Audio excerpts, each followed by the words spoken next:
Yeah, 5 minutes.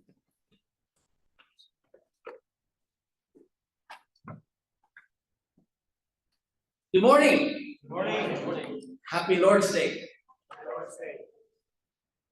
It's a joy always to be here. The gates are open. It's wonderful. It's very apparent that the pandemic is now over. Since the gates are open, I like that. It's always a joy to be here, brothers and sisters in Christ. I think this is my third time to speak to your congregation, and hopefully there'll be more opportunities in the future. And what's wonderful is that every time I come and visit, there are new faces that I see. That's a blessing coming from our Lord. The reason why my wife and I are here in San Francisco is because we've been praying for this for the past 6 years. I have a daughter-in-law and a granddaughter that was left in the Philippines, and it's a blessing that they'll be arriving tomorrow night. So it's a blessing. So this is hitting two birds with one stone, so to speak. All right, I enjoyed that Bible study, Brother Benny. I love you when you preach the word. Our lesson today is going to center on one of the books in the Old Testament that is not much read. I say this because when I was starting as a Christian, I tried to not read the book of Malachi. But when I heard a sermon, it rocked me about the book of Malachi. And so I started reading it, and I enjoyed it. And it really, like all sermons in the Bible, it really transformed me. It kind of changed my perspective in life as a Christian. Because in the book of Malachi, you see God's people in the Old Testament in the worst persona in their lives. They're the worst ever in the book of Malachi, when Malachi was preaching. And in the New Testament, you find a new breed of God's people that have turned the world upside down. So it's kind of like the opposite of one another. And that's why it changed me. And the question today that I'd like to raise for all of us to be persuaded to continue our Christian walk and bear fruits is, which one do you prefer? To be God's people in the Old Testament, in the book of Malachi, or to be God's people in the book of Acts, where they were so much excited preaching that power of God unto salvation? And that's probably, why I am so passionate in what I'm doing. I would never be wanting to be that person in the book of Malachi. And so let's dive into our lesson today, but let's pray first. Father Almighty, we come to you with humble hearts, and we ask that the Spirit be given today to open our hearts and our minds, that we may understand thy word. Father, make us humble, make us small, and make your Son Jesus be huge in our midst, that we may be able, Lord, to hear his words. Father, the purpose why we gather together is to remember him in how he was able, Lord, to transform us to his death, burial, and resurrection. And we also want to continue with him, and so we seek knowledge coming from him. And today, we're going to divide thy word. And I ask, Lord, that each and every one of us have an open heart to listen to our Lord Jesus Christ. Make me small, Father, and allow your Son to be huge in us today, and forgive us our sins. This is my humble prayer in Christ's name. Amen. Amen. So we're going to work on Malachi chapter 2, verse 17, and then extend it to chapter 3, verses 1 to 5. That's going to be the coverage of our lesson. By the way, I would like to also greet our brothers and sisters, or sisters only, that are on live stream today, on online stream. Hello to the two Claritas, Clarita 1 and Clarita 2, Sister Claire and Sister Clarita Acacio. All right. I have not seen you in person, Sister Clarita, nor Sister Claire. Hopefully, we'll see each other soon. All right. So, Brother Benny earlier asked me if I was mistaken in the title of our lesson today.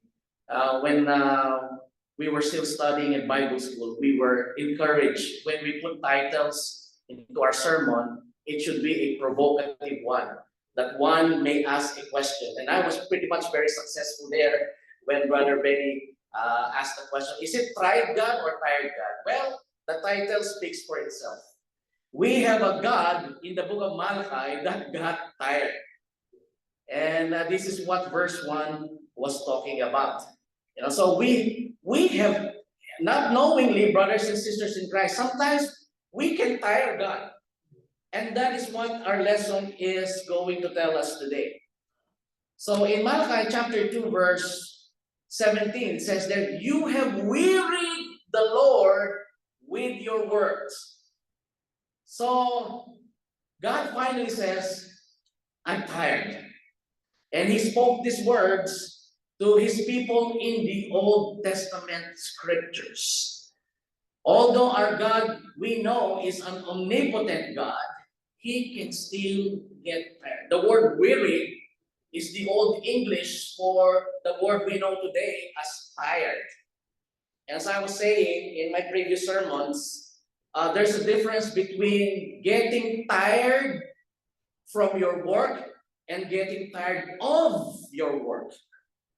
And this is what God is saying. I'm tired of you with all the sayings. In the book of Malachi, if you start in chapter 1, you would know that it's the conversation of the God in the Bible and the priests who are the leaders of the Lord's people in the Old Testament. It's like a ping pong match. When God says something, he hits the ball to the side of God's people, the priests, and then later on, they would accuse God and bring back the ball to God. So this is what's going to happen here in the book of Malachi. God says something, and then the priest will counter and say another thing and accuse God.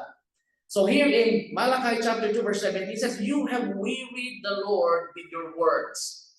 Yet you say, in what way we have wearied him? So finally, we see that the God in the Bible just got tired. He got tired of his people. And when God gets tired, it's not that, he loses power. He just meant enough is enough. I know we are parents to our children, and sometimes we lose our patience too. And we say, enough is enough.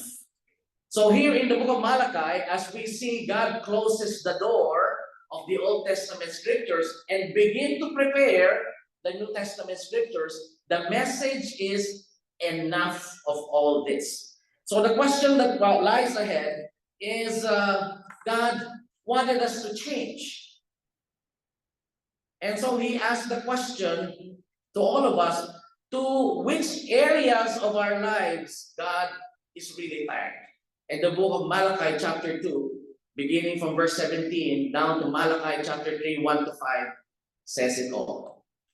Okay, so when God says enough is enough, as he closes the door of the Old Testament scriptures and tries to open the New Testament scriptures, he would want change. As I look at my life, is it that sometimes, if you reflect on this, I see my life in the mirror of the Old Testament scriptures, and Jesus comes in, and then change happened, and so opens the door for me as a Christian in the New Testament scriptures. So, what was God tired about? In Malachi chapter 2, beginning from verse 17 down to chapter 3, verse 5. First, enough of man's ignorance. Enough of man's ignorance. God finally says, I'm tired of you being ignorant, even though you are my priests. Can you imagine? These are priests. Their job is to enlighten people as to the will of God in their lives. And yet, in this particular instance, in chapter 2, verse 17, they are displaying their ignorance of the God that they serve. Enough of their ignorance. As we continue reading, this is what it says. In that you say, everyone who does evil is good in the sight of the Lord, and he delights in them. Or where is the God of justice? As we look at the context here in the book of Malachi, the priests specifically are looking at their neighbors and they were questioning God. How come their evil neighbors are being prospered by God? And that's why they ask the question, everyone who does evil, it seems like, is good in your sight. Why are you prospering these people who are evil, worshiping Baal and the other gods, while we are worshiping you and we are trapped here serving other nations? They are taking advantage of us. They're oppressing us. So they ask the question, everyone who does evil is good in the sight of the Lord. And they even say, they accuse God, why do you delight in these people that you prosper them? Or they made the question simple, Lord, where is your justice? We are your people and yet we're suffering. Now, isn't that the question that we ask also amongst ourselves? When I begin to broadcast on radio, we always receive the same question. Why is God prospering the non-Christians? Like this and that. Like those that own corporations. Why are they billionaires? And why are Christians so poor? And so Christians complain. They ask the same question. But the real question is, when has evil become good in God's eyes? When is evil? Isn't that ignorance to accuse God? That now, Lord, you finally agree with evil and that you prosper these people? Look at the people around us. Who are rich people? And sometimes we kind of like compare ourselves to them as if God has forsaken us. Really? Did God forsake these people? Only because we see rich people around us driving Teslas, Lamborghinis. Did I hit somebody? I don't own a Tesla, by the way. Yeah. It's a fancy car to me, sorry, if I have said that. Because all over San Francisco are Teslas. If you look at your left, you see a Tesla. Tesla here, Tesla there. In Albuquerque, where we live, maybe only one or two people own a Tesla. And that's why it's a fancy car to me. But when has God seen goodness in evil? We know that evil and good cannot coexist in the sight of God. Correct?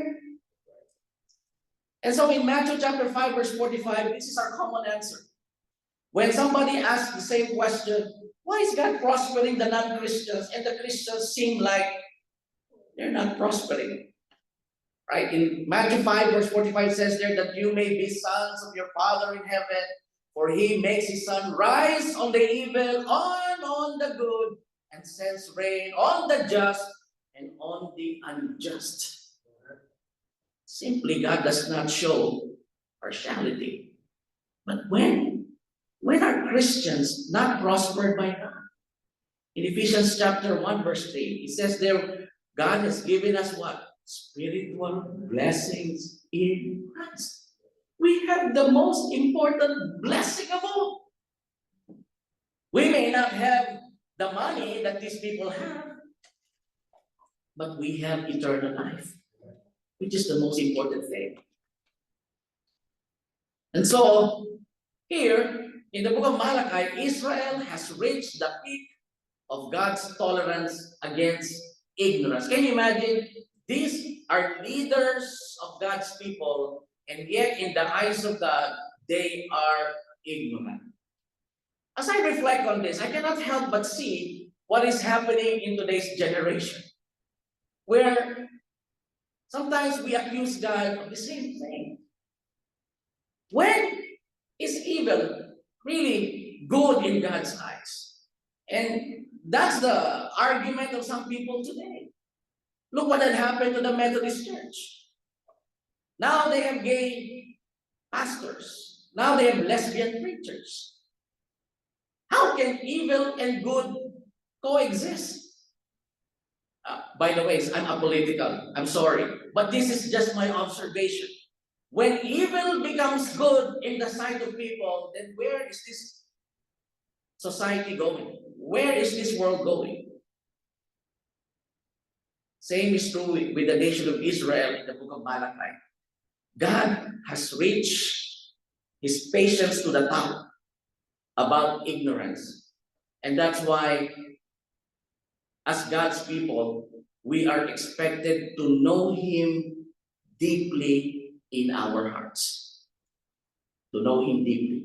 In Acts 17 verse 30, it says there, truly these times of ignorance God overlooked, but now commands all men everywhere to repent. Before, ignorance is still okay. Not really that okay, but it's still permissible. But in today's time, when God gave the answer to ignorance, and that is our Lord Jesus Christ, we are commanded to repent.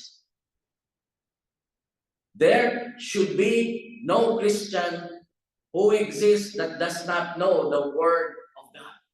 We live and die with God's Word. So, you see, as I said, the door is going to close now, but another door is going to open.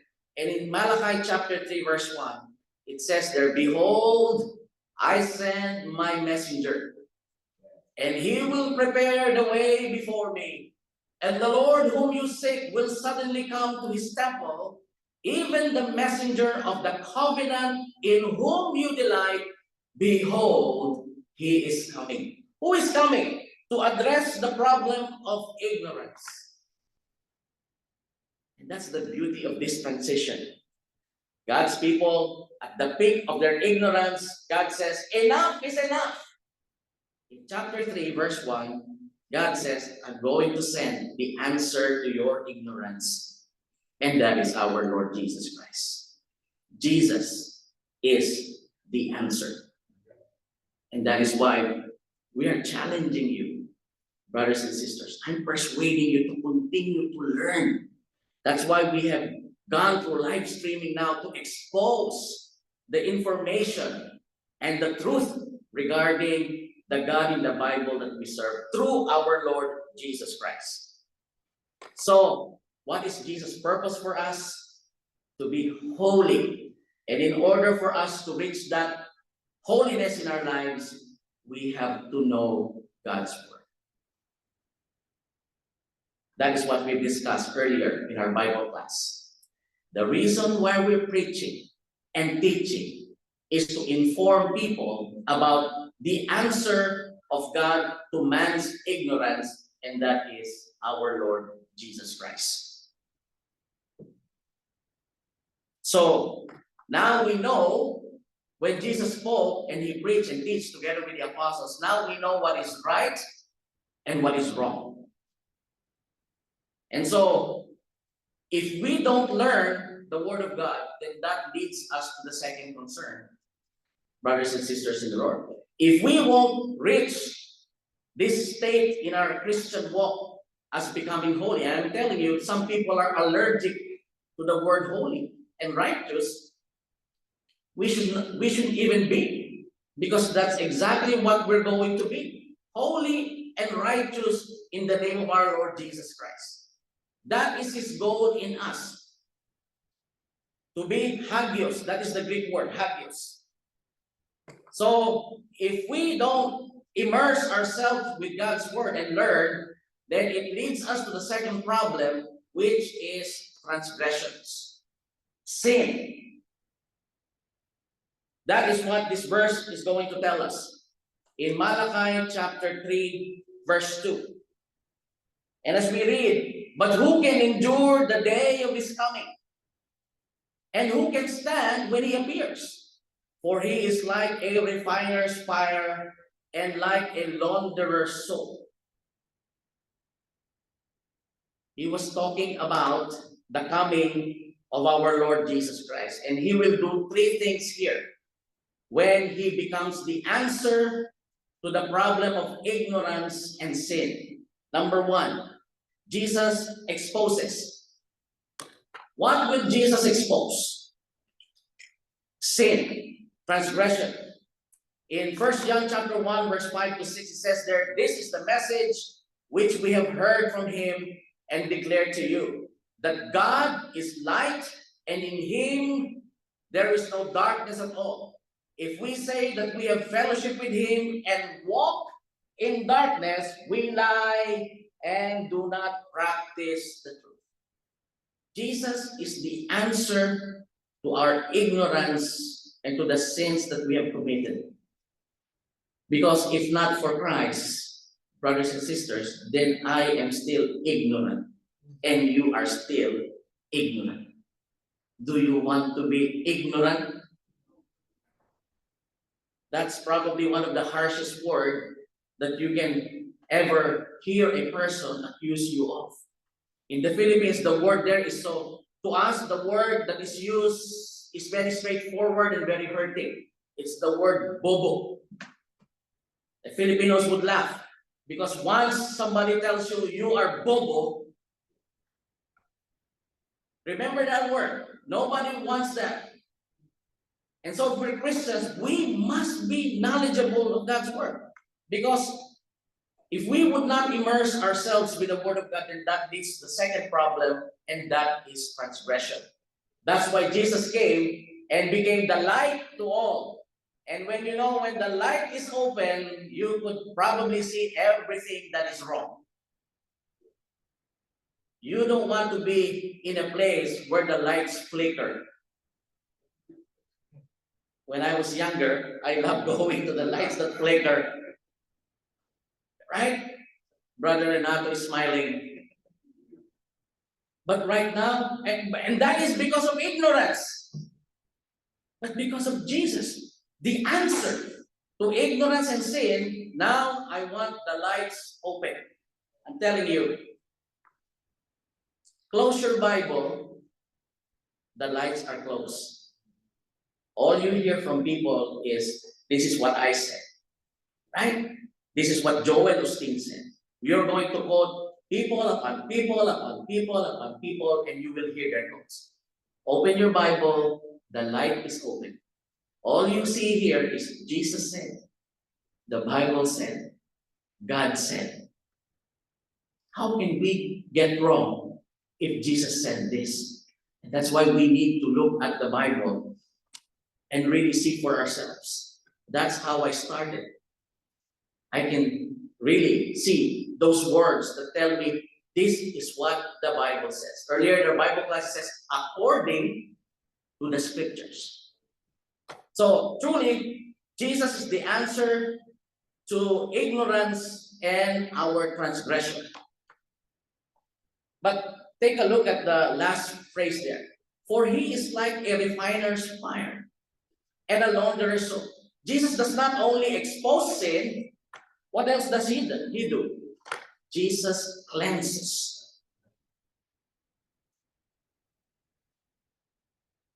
To expose sin is one thing, but to cleanse them is really something. I like that. I like that when my sins are blotted away. Right? In 1 John chapter 1, verse 7 says there, but if we walk in the light, just as he is in the light, we have fellowship with one another, and the blood of Jesus, his son, cleanses us from all sin. The very reason why Jesus came here is not only to take care of man's ignorance, but also to blot away our sins. This is the cause of our separation with God.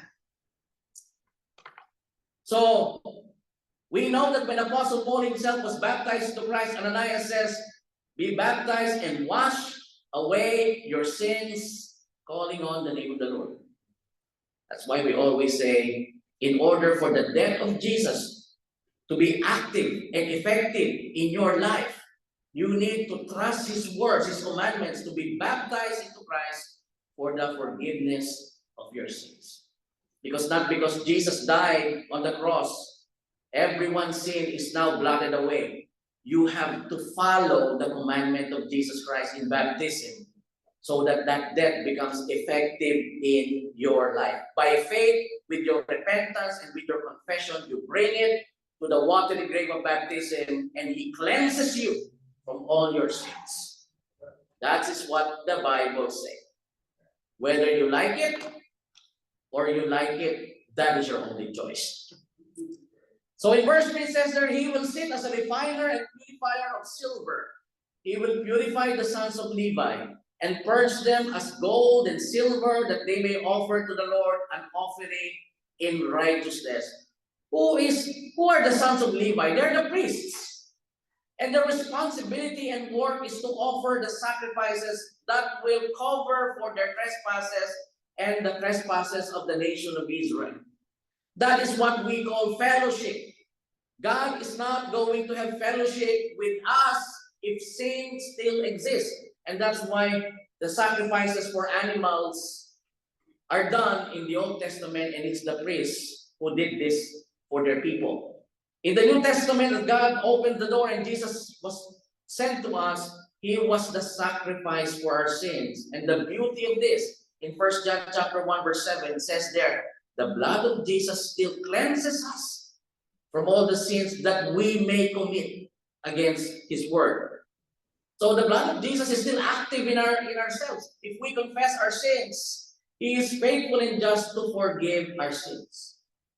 So I'm encouraging people, do not leave the church, because the continuing forgiveness of sin happen only in the fellowship, according to 1 John 1:7. If you walk in the light, as He is in the light, the blood of Jesus cleanses us from all our trespasses. Do not leave the church. Because once you leave the church, there's no forgiveness outside of the church. We cannot baptize you again. Stay and be faithful in the church of our Lord Jesus Christ. And so, Jesus purifies us, makes us more beautiful. Every single day, in the renewing of our mind, we become more handsome and beautiful every single day. As we look ourselves today, we grow older and older and older every day, but our spiritual life becomes newer and newer and more beautiful every day. Isn't that beautiful? Yeah. And that only happens because Jesus is the answer. You don't want to grow old? Jesus is the answer. We will never grow old. In Hebrews chapter 9, verse 14 says there, this is the ESV version.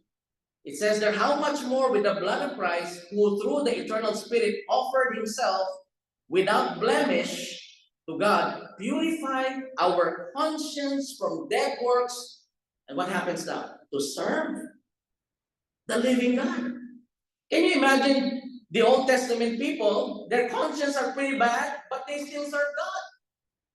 But in the New Testament, Jesus Christ cleanses everything from us, purifies us every day, in order that we can be of good service to the living God. That's you and me.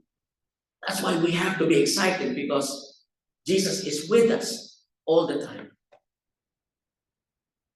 Malachi chapter 3, verse 4, then the offering of Judah and Jerusalem will be pleasant to the Lord as in the days of old, as in former years. We can be genuine workers of the Lord. It's hard when we are called fake Christians.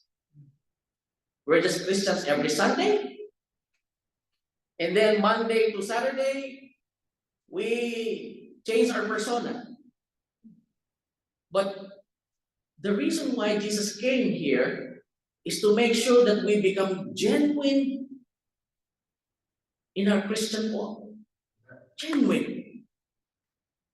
That's why the truth is very important. In 1 Peter chapter 1, verse 6, it says that the genuineness of your faith, being much more precious than gold that perishes, though it is tested by fire, may be found to praise, honor, and glory at the revelation of our Lord Jesus Christ.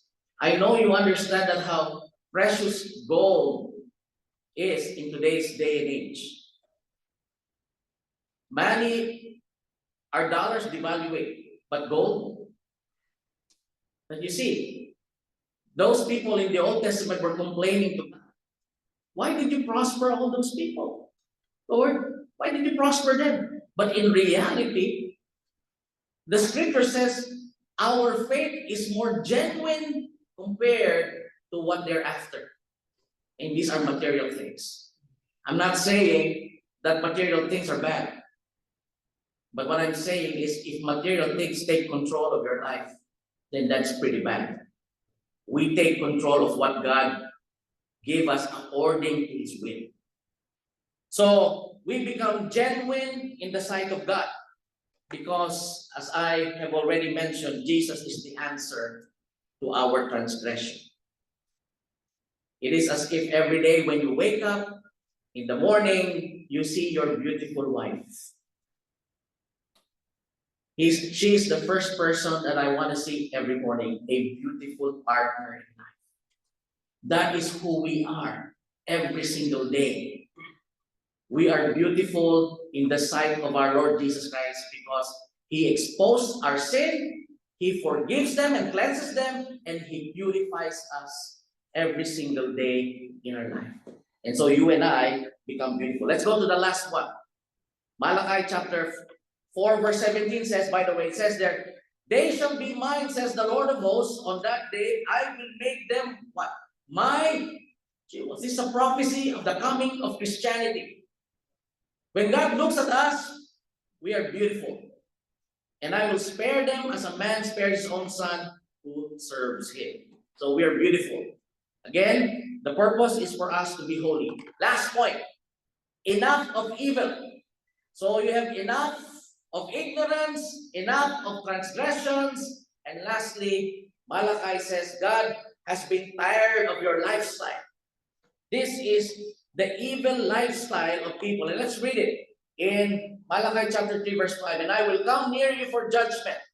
I will be swift witness against sorcerers, against adulterers, against perjurers, against those who exploit wage earners, widows and orphans, and against those who turn away an alien or a foreigner, because they do not fear me, says the Lord of hosts. Lifestyle. If you don't take care of that problem of ignorance, it leads you to transgression.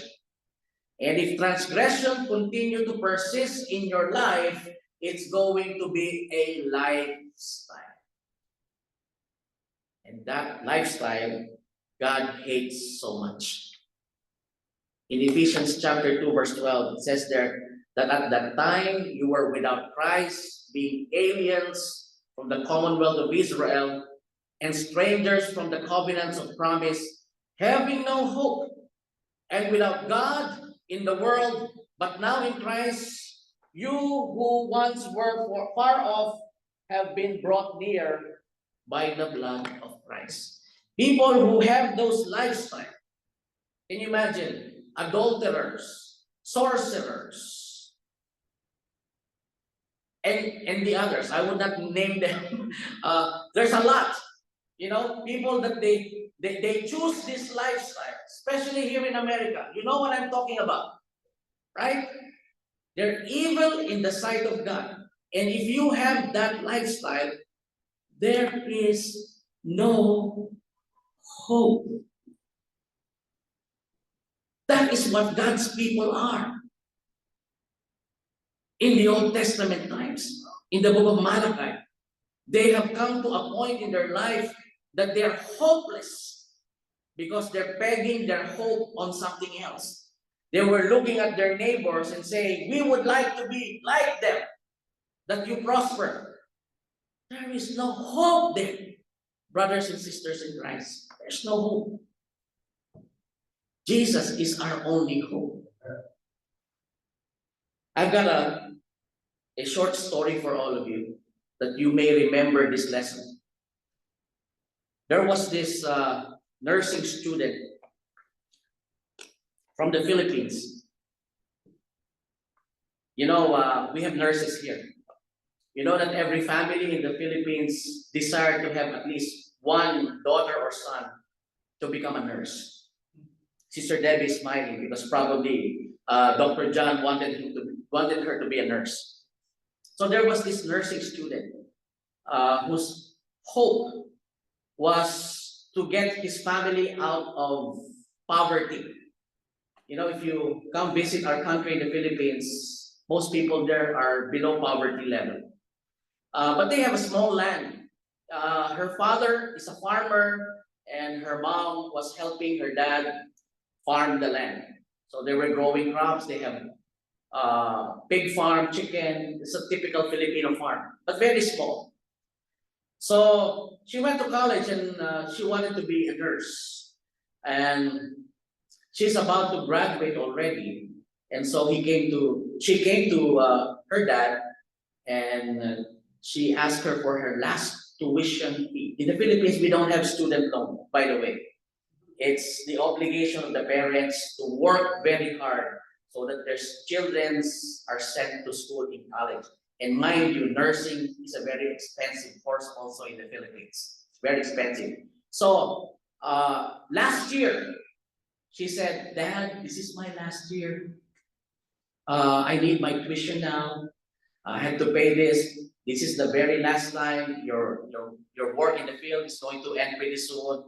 I'm not going to trouble you anymore, but this is the last. Give me my tuition and then I'll pay it for the entire sem and I will graduate and I will be a nurse." And the father says, "Of course, that's what your mom wanted you to be. That's what I wanted you to be. We want you to be a nurse." So the girl was happy and said, he promises that it's gonna be fine. It's gonna be fine. So the young student got the money and went to school and paid all tuition for the entire semester, and she did graduate. She did graduate, and the parents were very happy. But after graduation, the dad came to her and asked, "So, are you now a nurse? What's going to happen?"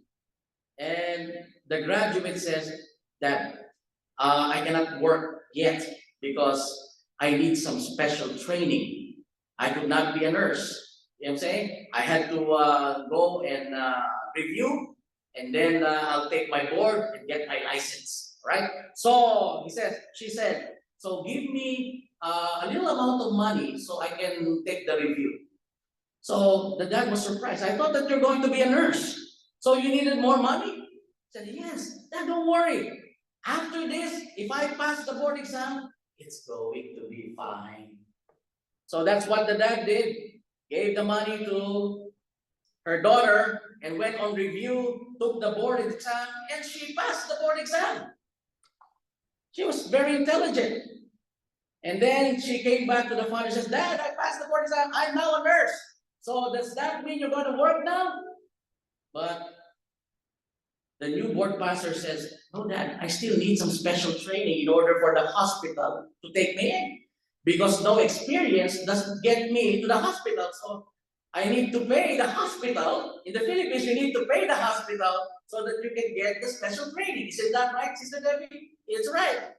"So what now? You need more money?"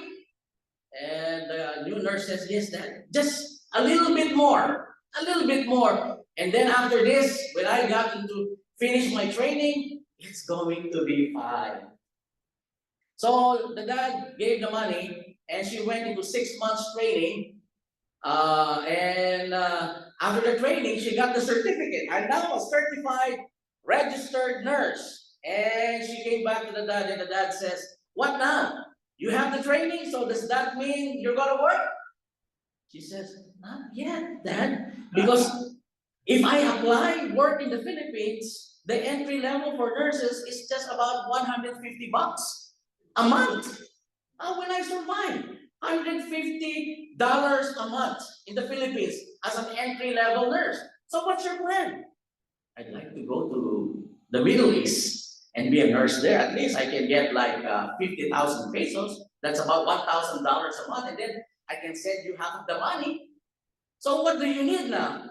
I need you to sell our land because there's a placement fee in order for me to work abroad. Isn't that right? There's a placement fee because nowhere can the dad get like 200,000 pesos as placement fee unless he sells the property.